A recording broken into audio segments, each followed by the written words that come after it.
only explained the above 10 categories in summary.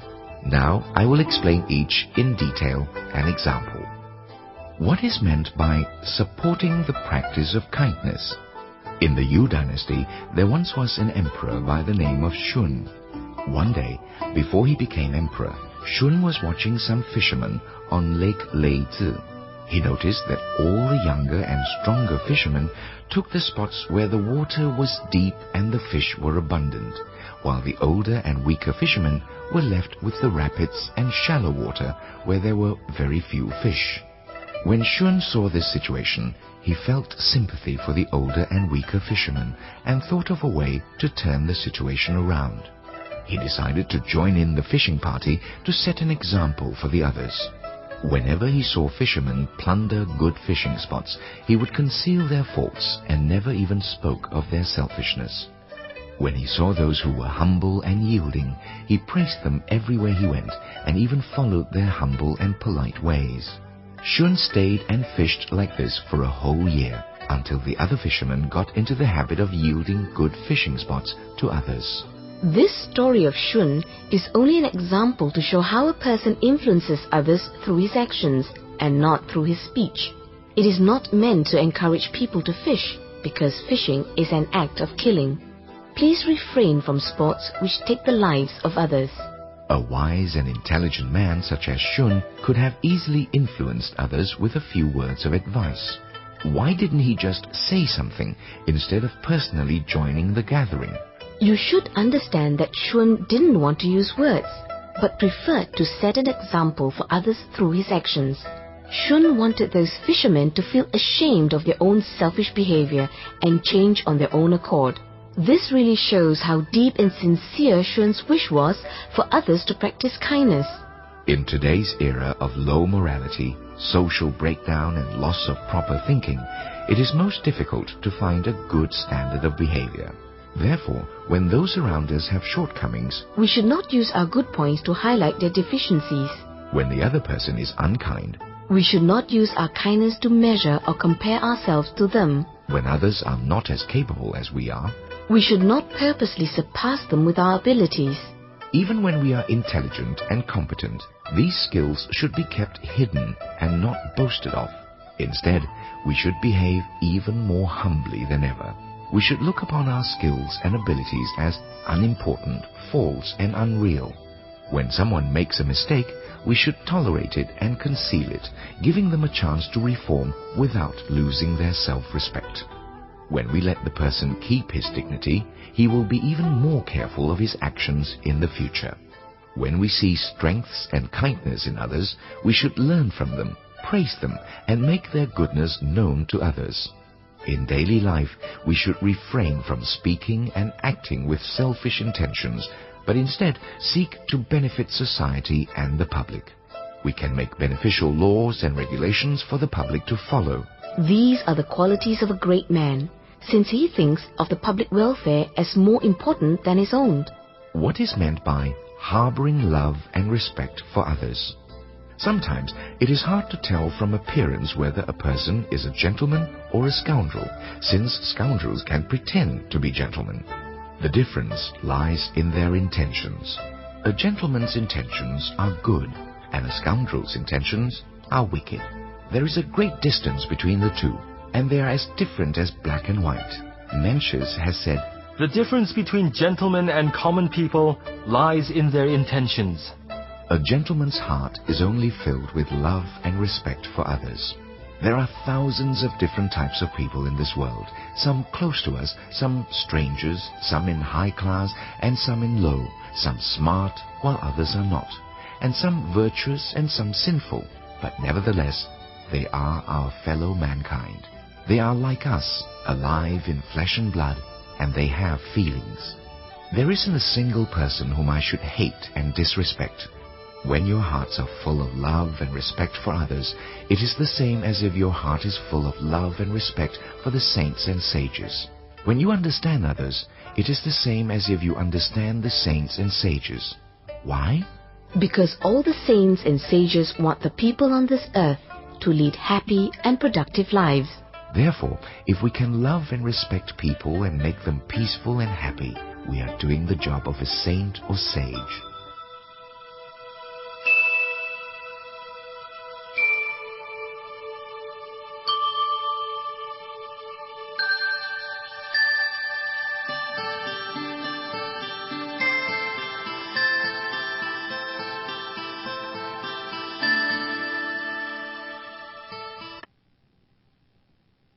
What is meant by helping others to succeed?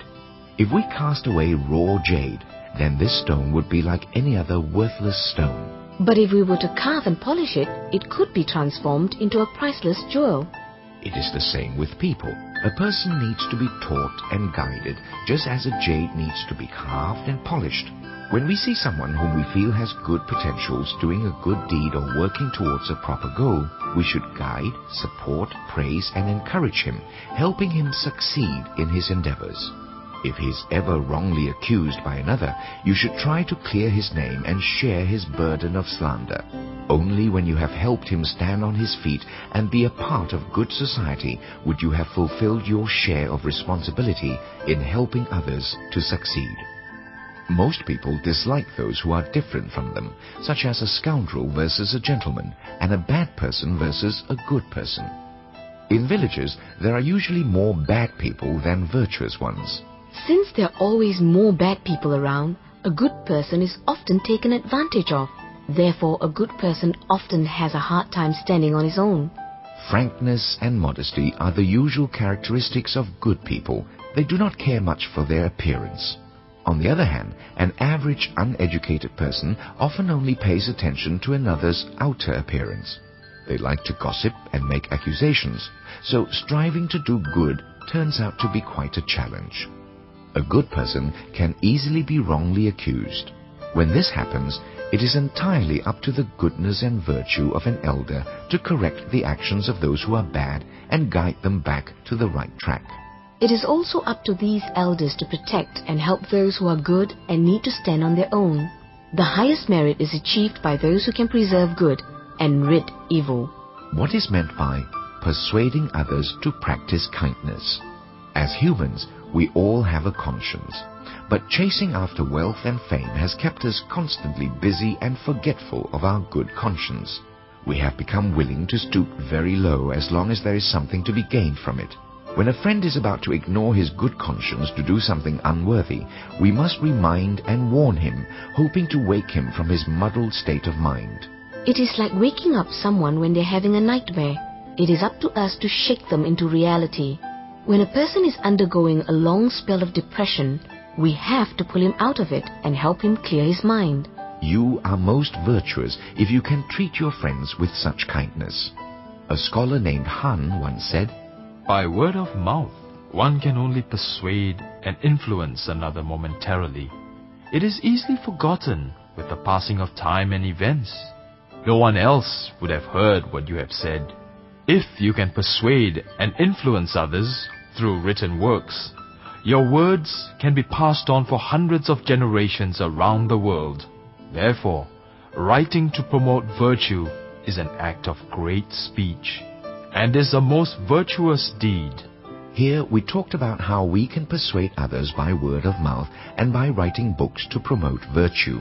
Compared with the previous category of helping others to succeed, this is much more direct and obvious. However, the treatment of an illness with the right medicine sometimes proves to have special effects. Therefore, we should not give up. It is also important how we do it. For instance, if a person is too stubborn, you should not persuade him with words. If you do, then you're wasting both your words and energy. If a person is gentle and willing to listen, but you fail to persuade him, then you've just missed a golden opportunity to do good. Either way, this may be because you're not wise enough to tell the difference. You should then reflect to see what you did wrong, so the next time you will do it right and won't waste any more words or lose another opportunity. What is meant by helping those in desperate need? During one's lifetime, a person often will suffer from serious problems, financial troubles, or separation from loved ones. If we meet someone like that, we should help that person as if we are the one who is experiencing the suffering. We should immediately come to his aid. If a person has been wrongly accused or convicted, we should plead for this person's innocence as well as aid him in any way we can. Scholar Shuai once said, "It does not matter whether a favor is big or small. What counts is that it's done at a time when others need it most." What humane words! What is meant by developing public projects for the greater benefit of the people? Small construction works are needed for villages and big construction jobs are needed for cities. Public projects are anything that needs to be constructed for the public welfare. Such as irrigation systems for farmlands, dams, bridges, or giving food and water to those who are hungry or thirsty. Whenever you have the opportunity, you need to persuade others to put out their share of effort as well. Even when others slander or talk behind your back, you should not be deterred. Don't be afraid of what others might say about you, and don't get scared when the job gets tough. You should not let people's jealousy and hatred shake your resolve to do kind deeds. What is meant by giving through donation? In Buddhism, giving is considered foremost in all practices of kindness. When one truly understands the meaning of giving and is willing to give away all his worldly belongings, even to the point of donating parts from his own body, then he is walking the way of the Buddha. A person who understands this principle would be willing to give away anything, even to the point of donating his eyes, ears, nose, tongue, body, and mind. For instance, in a past life, Shakyamuni Buddha offered his own body as food for a hungry tiger. One can also give away the sight, sound, smell, taste, touch, and dharma.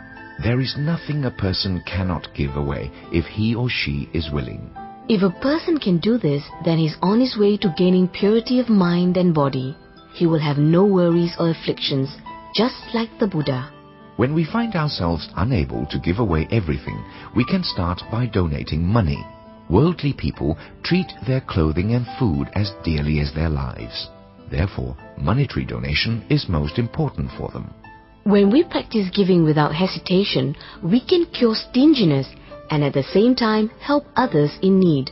However, it is not an easy thing to do. It's a difficult task at first, but will become natural the more we give. From cultivating giving, peace of mind can be attained, and then there is nothing you cannot give away. This is the best way to cure a bad case of selfishness and an opportunity to change our attitudes towards money and worldly possessions. What is meant by protecting the proper teachings? For millions of years, the proper teachings of religion has been a standard of truth and a spiritual guide for all living beings. If we don't have good doctrines, how can we join in and support the interplay of heaven and earth? How can people of all walks of life succeed in their endeavors without a standard to live by? How would we be able to escape from delusion and life's bondages? How would we create and arrange worldly affairs and transcend the cycle of birth and death? These all depend on good and proper teachings as the lighted path.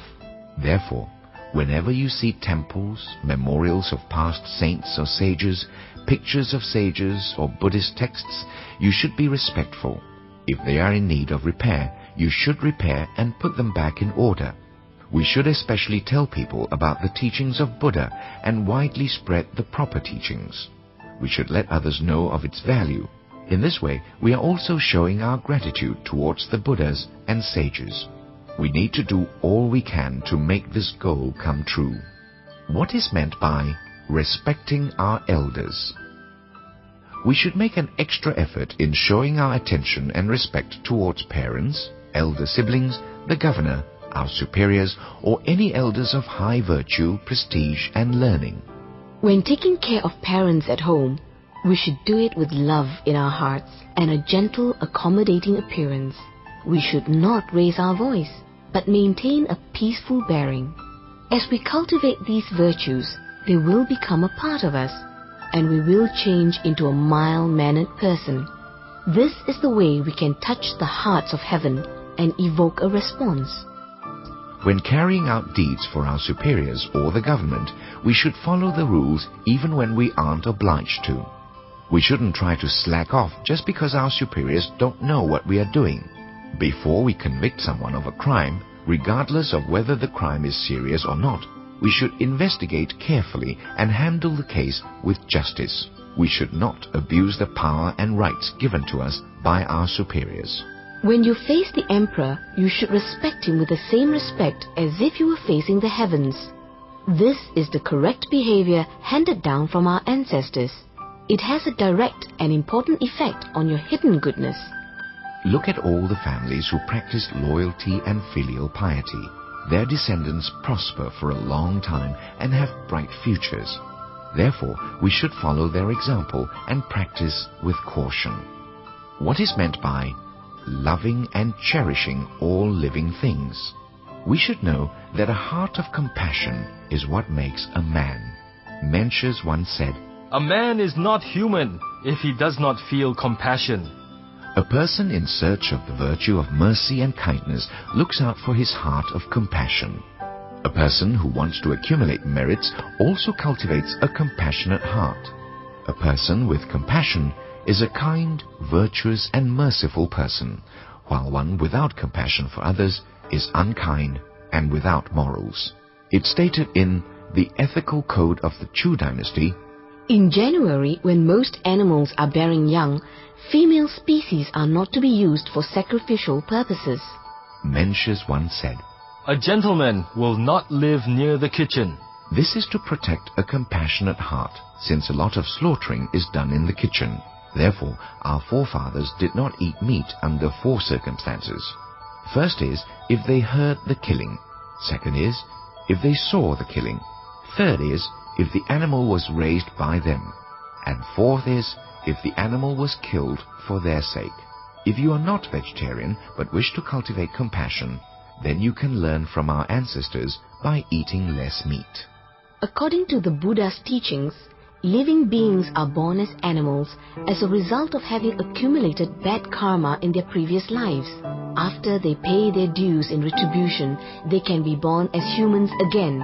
If they are willing to cultivate as a man, they can even become Buddhas.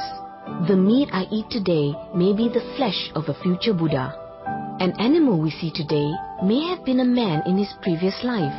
It is then possible that this animal was my parent, wife, son, a relative or a friend. Presently, I am human and they are animals. To kill and eat them would be making enemies of those I used to love. If I eat them today, perhaps in the future they will become human again, while I become an animal due to my sins of killing. In their revenge, I will have to undergo the same suffering of being killed and eaten. When we think thus, how dare we kill? How can we swallow a morsel of that flesh? Besides, even if the meat does taste good, the taste only lasts from the mouth to the throat. After we swallow, there's nothing left to taste. There is no difference between eating meat and vegetables. Why would you want to kill when there's no good behind it? Even if you cannot quit eating meat altogether, you should still try to gradually reduce your meat intake until vegetarianism is accomplished. In this way, you can reach a higher state of compassion within your heart.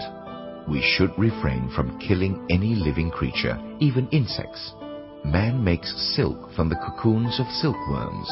The cocoons have to be boiled in water first, with the silkworms inside. Think about it. How many silkworms lose their lives in the process? When we cultivate the land for farming, how many insects have to be killed? Are you aware of the cost of lives involved in our everyday food and clothing? We kill to support ourselves.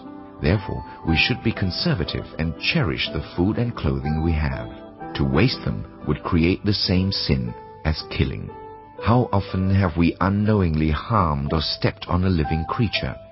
With a little awareness, we can prevent this from happening. Tong Po Su, a great poet from the Song Dynasty, once wrote, In love of the mice, we often leave him some rice. In pitying the moth, we won't like the lamb. What a kind and compassionate statement. There are infinite types of goodness. I cannot mention them all. As long as you can expand on the 10 previous categories, you can make them into a multitude of good deeds and virtues.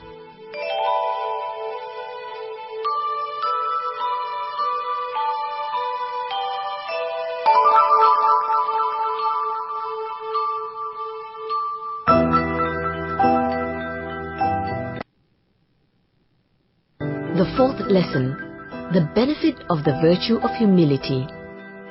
The third lesson taught us the ways to accumulate kind deeds. Naturally, it would be best if people would practice kindness, but as humans, we are social beings.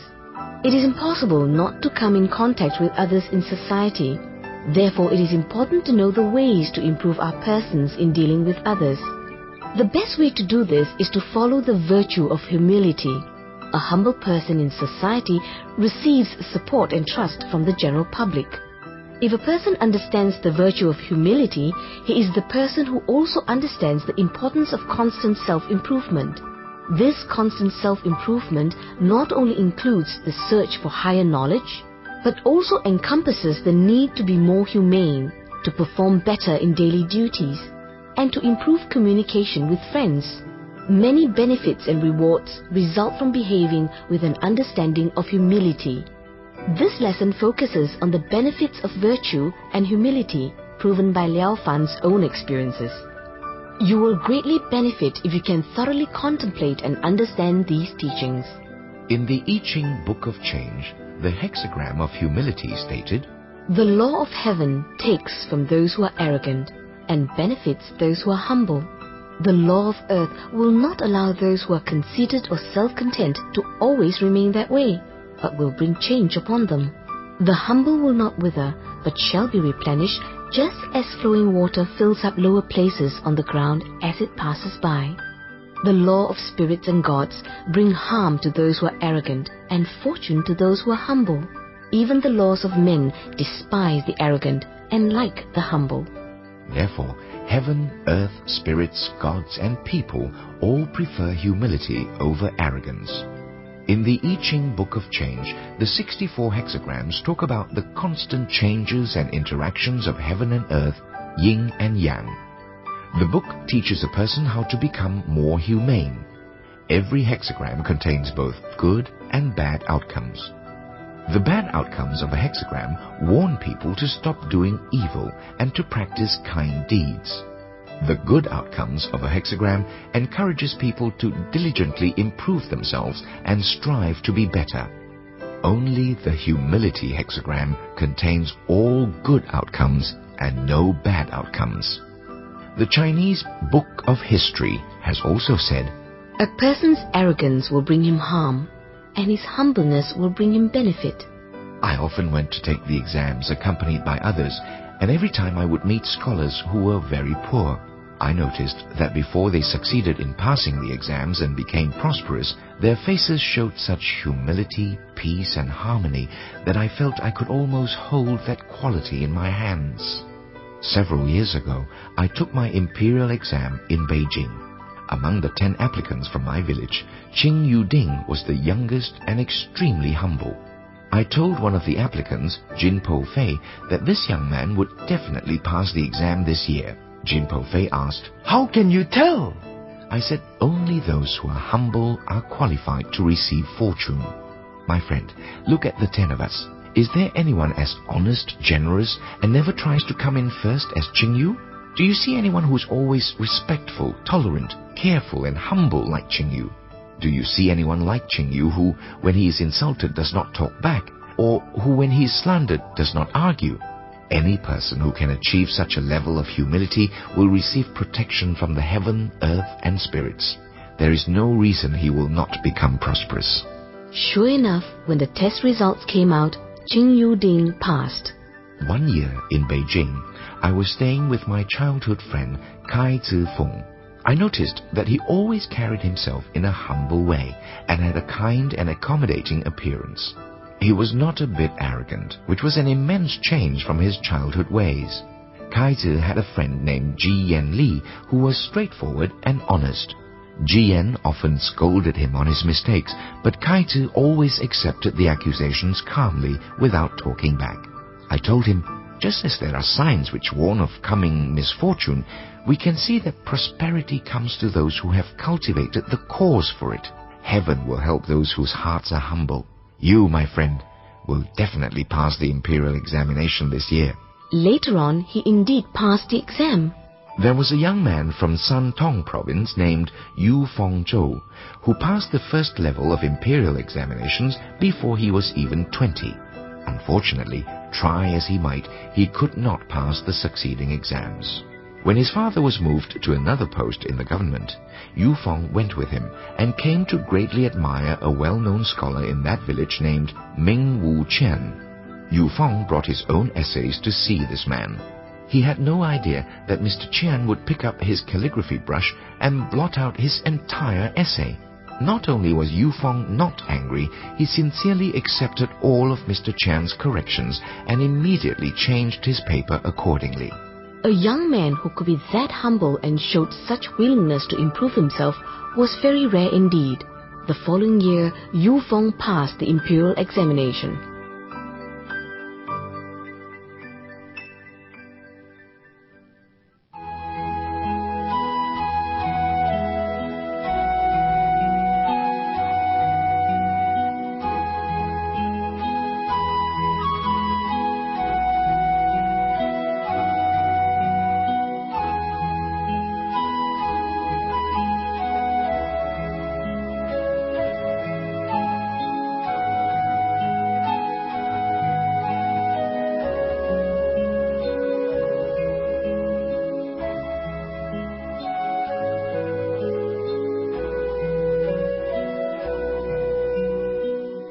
One year, I went to the capital to pay my respects to the emperor. I met a scholar named Jian Xia who had all the qualities of a great man without a trace of arrogance. I felt the intense aura of his virtue and humility all about him. When I returned home, I told my friend, when heaven wants a person to prosper, it will first bestow him with wisdom. Wisdom can make a person honest and well-disciplined. Heaven has already bestowed Jian Xia with wisdom, or he couldn't be that gentle, kind and good. Surely heaven will now make him prosperous. Sure enough, when the test results came out, Zhen Xiu passed the exam. There was a scholar named Wei Yan Chang from Jiangying who was very learned and wrote good essays. He was also very well known among many scholars. One year he took his exam at Nanking and stayed at a Taoist temple. When the results were posted, he found that he had not passed the exam. He became furious and loudly accused the examiner of being blind for not recognizing his obvious talents. At that time, a Taoist monk stood by smiling, and Wei Yan immediately directed his anger towards the monk. The monk said, "Your essay must not be good." Wei Yan got even angrier and said, How do you know it's not good when you haven't even read it? The monk said, I often hear people say that the most important element in writing good essays is a peaceful heart and harmonious temperament. Your loud and angry accusations just of now clearly shows that your mind is certainly not at peace and your temperament is violent. How could you possibly write good essays? Wei Yan obliviously submitted to the Taoist's words and in turn asked him for his advice. The Taoist said, Whether you pass or not depends on your fate. If you're destined not to pass, then no matter how good your paper is, you will still fail the exam. You yourself will have to make a few changes. Wei Yan asked, How can I change it if it is predestined? The monk replied, Though the power to form your destiny lies in the heavens, the right to recreate it is in yourself. As long as you are willing to do kind deeds and cultivate hidden virtues, there is nothing you ask that you will not receive. Wei Yan said, I am only a poor scholar. What good deeds can I possibly do? The monk said, Practicing kind deeds and accumulating hidden virtues all stem from the heart. As long as you constantly harbor the intent to practice kindness and accumulate virtues, your merits are infinite and boundless. Take the virtue of humility, for example. It does not cost anything. Why can't you be humble and reflect on your own essay instead of blaming the examiner for being unfair? Wei Yan Chang listened to the Taoist monk and from then on suppressed his arrogant ways. He became very mindful of his own actions and tried not to make mistakes. every day he put forth additional effort to do more good deeds and accumulate more merits. 3 years later, he dreamed one night that he entered a very tall house and saw a booklet that contained all the names of the applicants who passed the exam that year. He saw many blank lines. Unable to understand what it meant, he asked the person next to him, "What is this?" The person replied, This is the booklet that contains all the names of the applicants who passed the exam this year. Wei Yan asked. "Why does it have so many blank lines?" The person answered, The spirits of the underworld check on the applicants every 3 years. Only the names of those who practice kind deeds and do not make mistakes are allowed to appear in this booklet. The blank lines used to bear the names of those who were supposed to pass the exam. But due to their recent offenses, their names have been erased. Then pointing to a line, the person said, Aha! For the past 3 years, you have been very careful and have exerted such self-control that you haven't made any mistakes. Perhaps you should fill this blank. I hope you will cherish this opportunity and take care not to make any mistakes. Sure enough, Wei Yan passed the exam that year and was placed 105th. From the examples given above, we know that spirits and gods are always watching our behaviors from above. Therefore, we must immediately do whatever is beneficial to others and avoid doing whatever is violent, dangerous and harmful to others. These are all things I can decide for myself. As long as I harbor good intentions, refrain from evil doings, don't offend the heaven, earth, spirits and gods, humble myself, be tolerant and not arrogant, then the heaven, earth, spirits and gods will constantly have pity on me. Only then will I have a foundation for my future prosperity. Those who are full of conceit are definitely not destined to be great men. Even if they do prosper, they will not be able to enjoy their fortune for long. Intelligent people would definitely not make themselves small and narrow-minded and refuse the fortune they are entitled to. Besides, those who are humble always increase their opportunities to learn. If a person is not humble, who would want to teach him? Also, humble people are always willing to learn the strengths of others. When others perform good deeds, the humble person will learn and follow their examples. In this way, the kind deeds humble people accomplish are boundless. For those who wish to cultivate and improve upon their virtues, they especially cannot do without the virtue of humility. The ancients had an old saying, Those who have their hearts set on attaining success and fame will surely attain success and fame. Those who have their hearts set on attaining wealth and position will surely attain wealth and position. A person who has great and far-reaching goals is like a tree having roots. A tree with roots will eventually sprout into branches, flowers and leaves. A person who has set down great and far-reaching goals must humble himself in every thought and try to relieve another's burden, even if the occurrence is as insignificant as a speck of dust. If you can reach this level of humility, you will naturally touch the hearts of heaven and earth.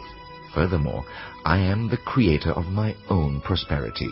If I truly want to create it, I will certainly succeed. Look at the applicants who sought for fame and wealth in the beginning. They did not harbor a sincere heart. It was only a passing notion. When they fancied it, they sought it. When their interest dropped, they stopped. Mencius once told Emperor Yuan Tian-Chi, "Your Highness has a love for music, but your love for music is only a personal pleasure. If you can expand from the heart, which seeks after personal happiness, to that of sharing happiness with all your subjects, and make them just as happy as you are, then surely the nation is bound to prosper." I think it is the same for those who are seeking to pass the imperial exams. If a person can expand upon the heart which seeks to pass the exams to that of diligently doing kind deeds and accumulating merits, putting forth his best efforts to improve his character, then both destiny and prosperity are his to create.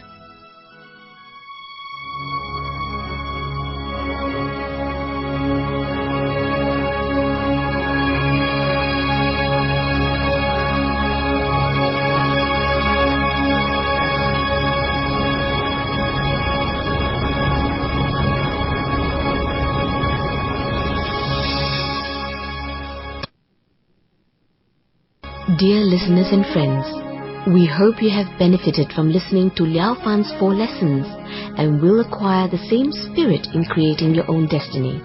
We encourage everyone to do their best in refraining from evil and practicing kindness. The teachings in Liao-Fan's 4 lessons can lift the morale of the public and transform our society into one of peace and harmony. We welcome all interested parties to sponsor the distribution of this audiobook as teaching material for schools and colleges. Let us all be a part of the rebuilding of our children's morals and virtues. We hereby announce that we do not reserve our copyrights and welcome all to reproduce and distribute this audiobook for the benefit of the general public.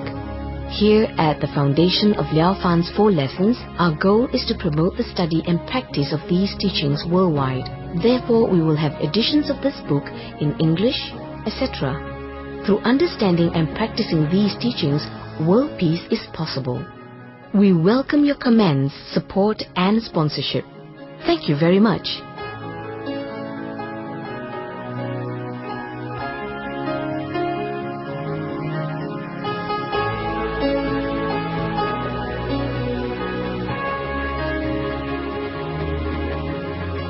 Congratulations on finishing Liao-Fan's 4 lessons.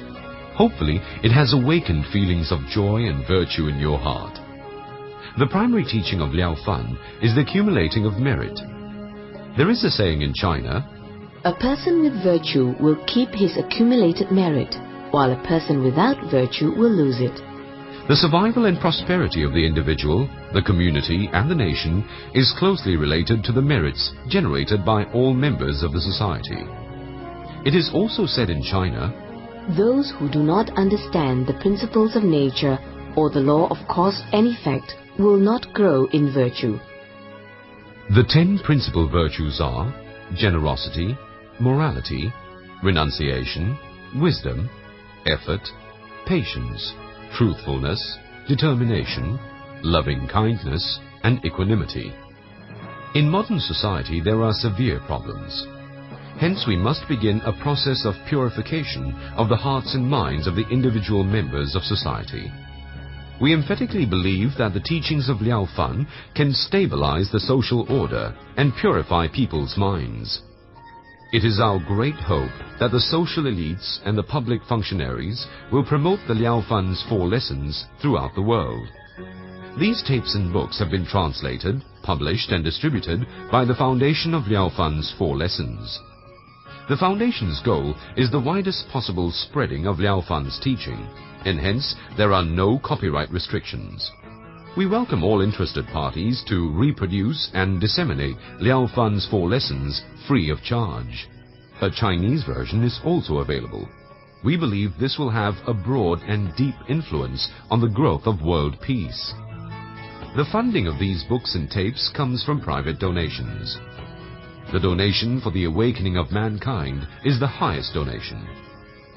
These donations have been given in the spirit of Han Yu, the noted scholar of the Tang Dynasty, who said, "To awaken people once, one uses the mouth, while to awaken mankind for 100 generations, one writes books." For those who want to further study the teachings of Liao-Fan, we highly recommend listening to the Venerable Jing Kung's exposition in Chinese in 18 audio cassette tapes, which are also produced by the Foundation. Thank you for listening to this postscript, and once again, we would like to congratulate you on finishing the book. May all beings be peaceful and free from suffering. Liao-Fan's 4 Lessons audiobook. Original work by Mr. Liao-Fan Yun of the Ming Dynasty. Interpreted by Mr. Che Hai Huang. Re-edited, sponsored and recorded by the Foundation of Liao-Fan's 4 Lessons. Voice over by Patrick Teo, Ellen Chua, Mano Maniam, Stephen Sum, Godfrey Rajalingam, and Jeffrey Nicholson.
阿弥陀